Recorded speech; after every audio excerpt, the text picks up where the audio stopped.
At some point after 65, something shifts. You no longer want to chase people or expectations.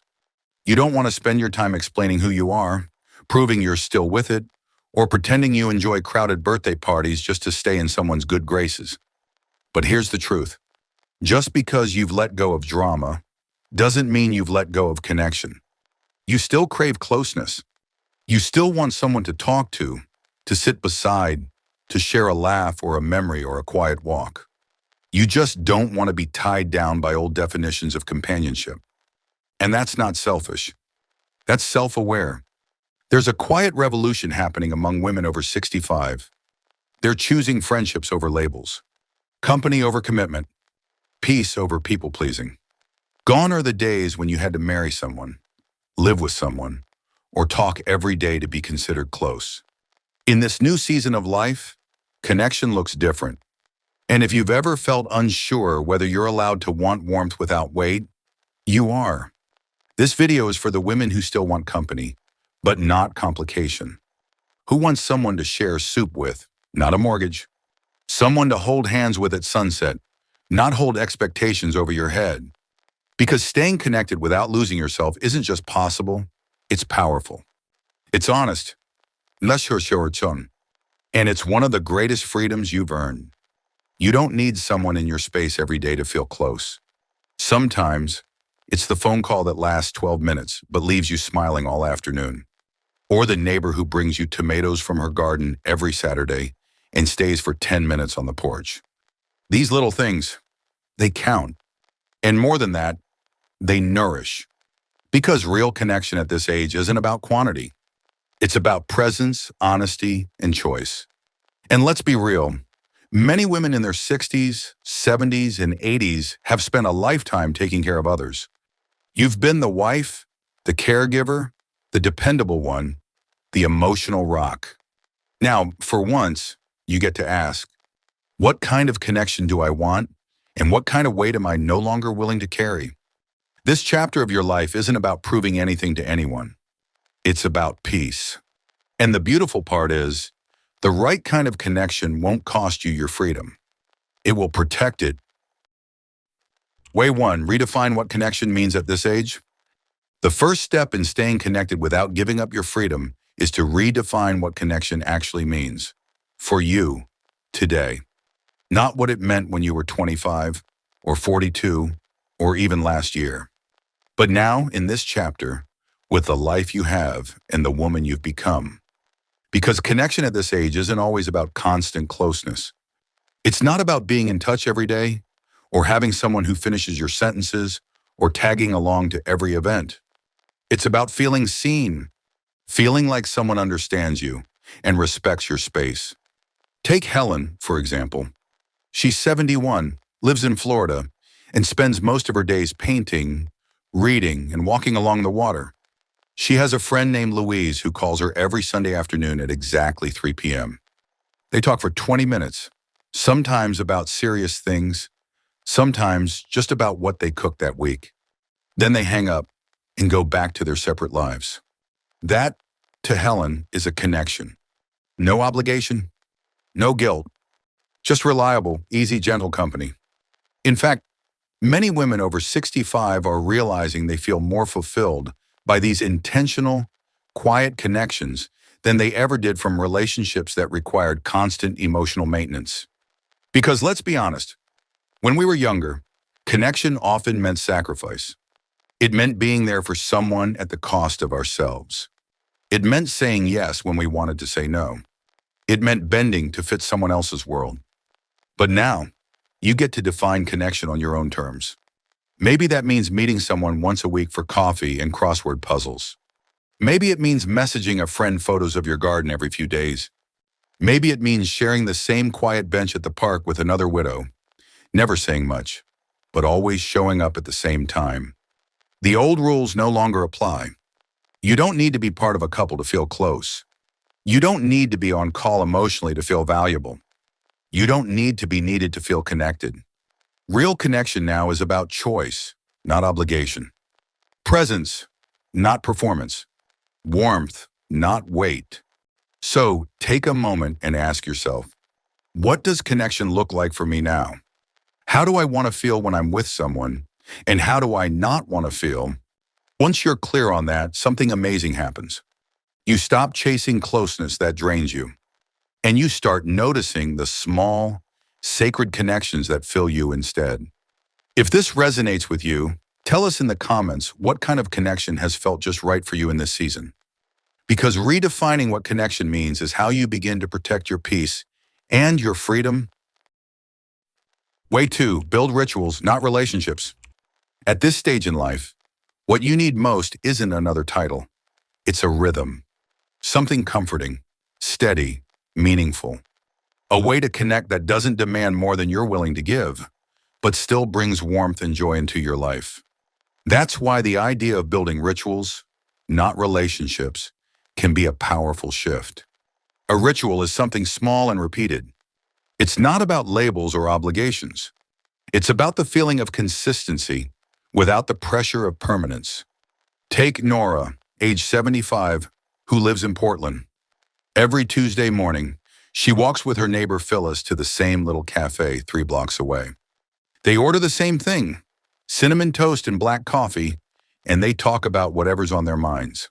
Sometimes it's deep, sometimes it's funny, sometimes it's just quiet comfort.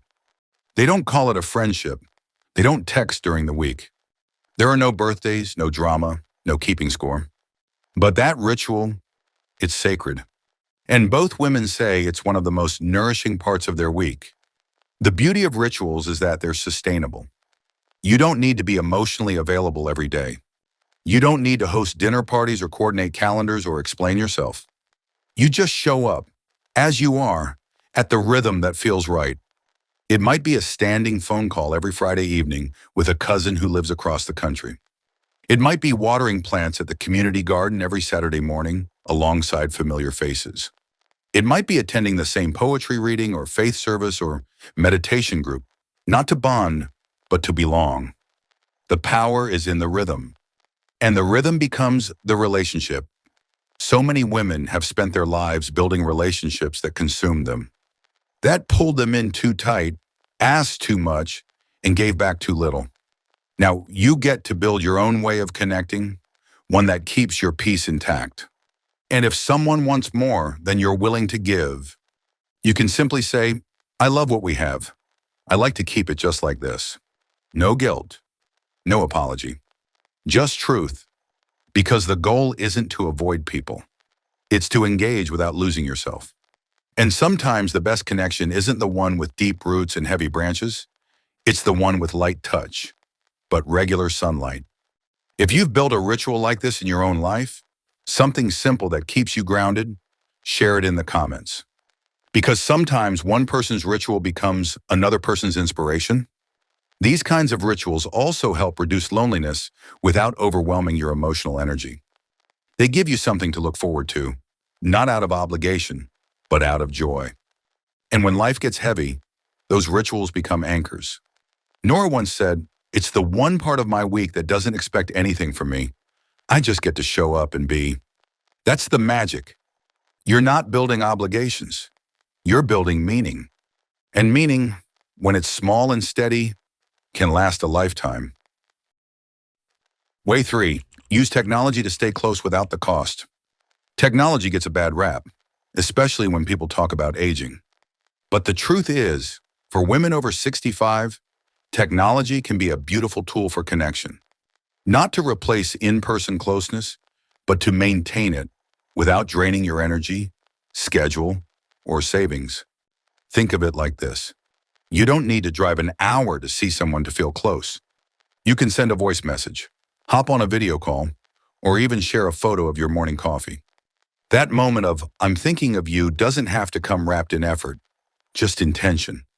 Take Margaret, 78, who lives in a quiet part of Vermont. She has 2 close friends who live in other states, and they've created what they call the 3-Minute Club. Every Wednesday, they send each other a short video update, 3 minutes max. Sometimes it's silly, sometimes it's reflective, sometimes it's just them sitting with their cats and saying hello. Margaret says it's the most emotionally rich part of her week. No planning, no pressure, just presence. Technology offers you a gentle way to stay visible, even while choosing solitude. You don't need to learn every app or chase trends. You just need one or two tools that feel easy and familiar. That might mean a weekly Zoom coffee date with a friend who moved away, a shared Google Doc where you and your sister write one sentence a day to each other, a photo album you keep updating with notes to your grandchildren. The beauty of tech is that it can be paused, replayed, and returned to. There's no obligation to respond immediately. No guilt if you miss a message by a day or two. It's communication on your terms. And let's not forget, using technology can be empowering. It reminds you that your voice matters, that your stories, your thoughts, your jokes still reach someone. That even if your home is quiet, your presence still travels. If anyone ever told you, "Oh, that's for young people," they were wrong. Connection is for everyone. And the tools to make it easier belong to all of us. Of course, in-person matters too. But sometimes the most sustainable connection is the one you can make without changing out of your slippers. So explore it. Text a friend a kind memory from 10 years ago. Leave a voice memo instead of a call. Join a quiet online book club where you don't have to talk if you don't want to. If technology has helped you stay close without feeling overwhelmed, share your favorite way in the comments. Because the right tools used wisely can help you stay connected without ever leaving your peace behind. And don't underestimate the joy of being a quiet witness in someone's life.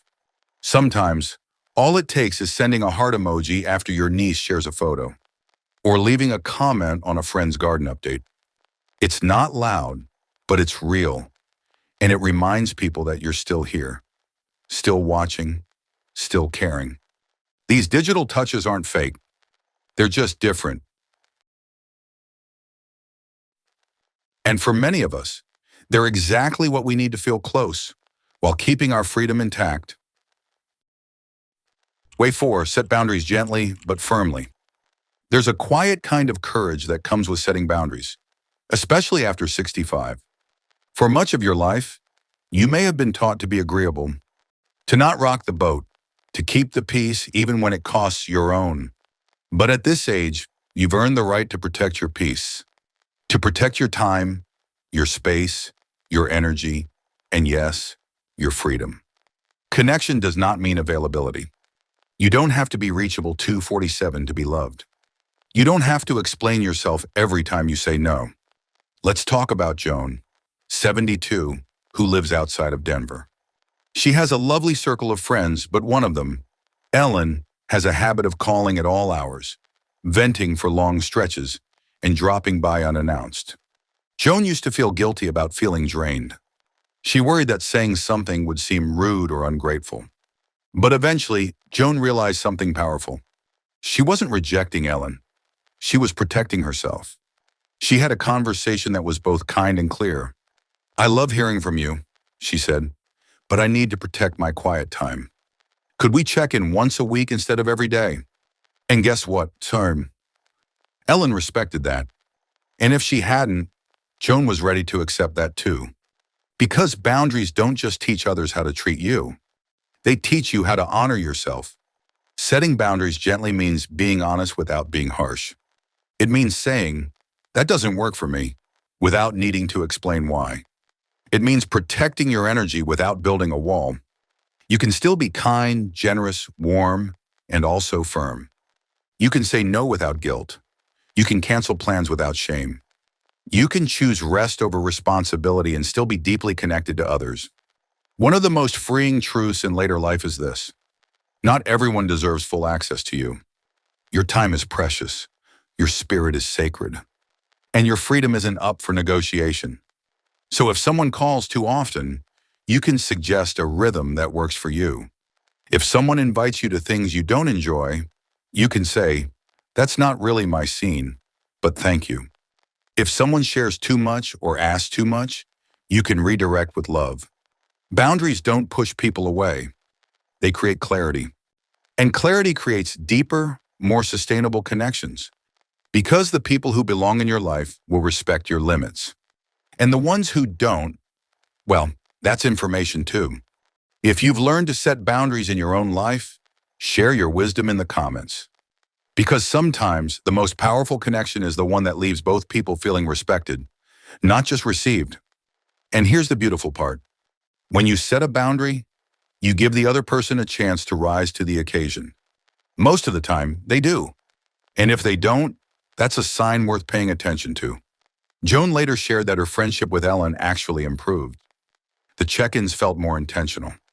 Their talks were deeper, less scattered, more respectful. It reminded her that true connection isn't built on constant contact. It's built on mutual care, and that includes caring for yourself. Way 5, let go of the old rules about companionship. One of the hardest things to admit, and one of the most freeing, is this. You don't have to follow the old rules anymore. You don't have to live with someone to be close to them. You don't have to talk every day to maintain connection. You don't have to define companionship by marriage, labels, or constant contact. For many women over 65, these rules were taught young. That if you weren't in a relationship, you were alone. That if you weren't a wife, a partner, a +1, then you hadn't made it. But those rules were built for someone else's life, not yours. And they don't have to define this chapter. Take Linda, 69, who lives in Arizona. She's been divorced for 20 years and has no desire to remarry. But she has a friend, Jim, who joins her once a week for hikes in the desert. They bring snacks, share stories, and laugh like old college kids. They've never labeled their bond. They don't live together. They don't talk every day. But they show up consistently, kindly, without expectation. And to Linda, that's enough. Actually, it's more than enough. Letting go of the old rules allows you to embrace companionship on your own terms. It gives you space to feel close without feeling caged, to welcome people into your world without handing over the keys to your peace. It also lets you be honest with yourself. Maybe you're not looking for romance. Maybe you don't want someone in your space all the time. Maybe you just want someone to share soup and silence with on a rainy day. That's okay. In fact, it's beautiful. There's a deep strength in saying, I want closeness, but not at the cost of myself. And there's a quiet joy in relationships that aren't rooted in tradition, but in truth. When you let go of the old rules, you make room for what feels real now. You stop judging your connections by what others expect, and you start measuring them by how you feel, safe, seen, and still yourself. You also inspire others to do the same. To know that there's more than one way to love, more than one way to be held, more than one way to belong. So if you've ever felt pressure to explain your choices or to meet someone else's idea of companionship, let that go. You don't owe anyone a definition that doesn't fit. You owe yourself peace and the freedom to build connection in a way that feels light, real, and yours alone. Tell us in the comments, what old rule have you let go of? And what did that open up for you? Because companionship at this age isn't about fitting into old boxes. It's about creating new space for joy, for connection, and most of all, for freedom. Linda said something simple that stuck with me. I don't need someone to complete my life. I need someone who respects that I already have one. That's the power of writing your own rules. You begin to attract people who see you clearly and love you freely, without rewriting who you are. Final thoughts. So here you are. In a life that no longer needs to be defined by someone else's idea of closeness, you've made it through the noise of obligation, performance, people-pleasing, and now you get to build something softer, slower, and more sacred. Connection doesn't have to come wrapped in duty. It can come in a walk, a voice message, a shared silence. And freedom. Freedom doesn't mean isolation. It means choice. It means choosing who gets to walk beside you and when.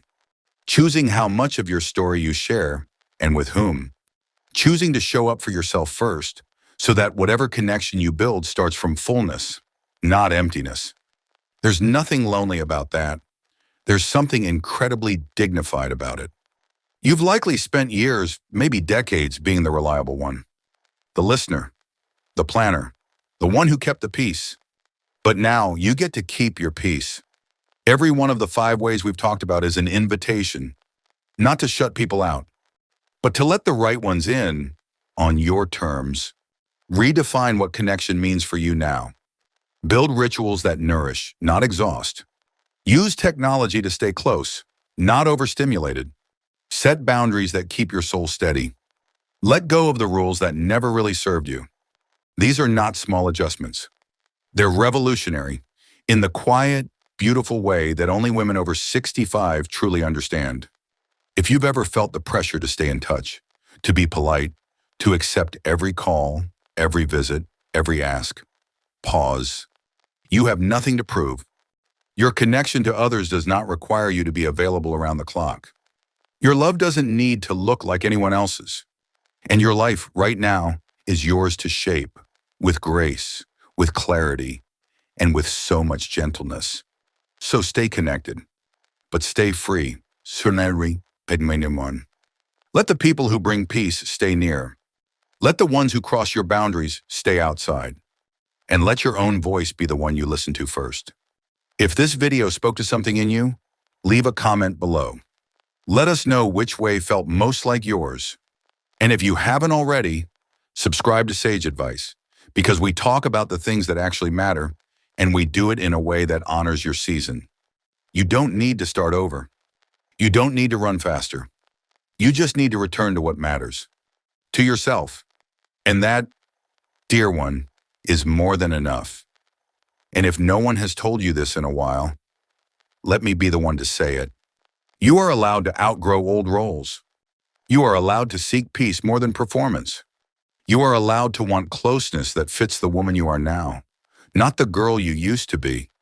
This stage of life isn't about shrinking.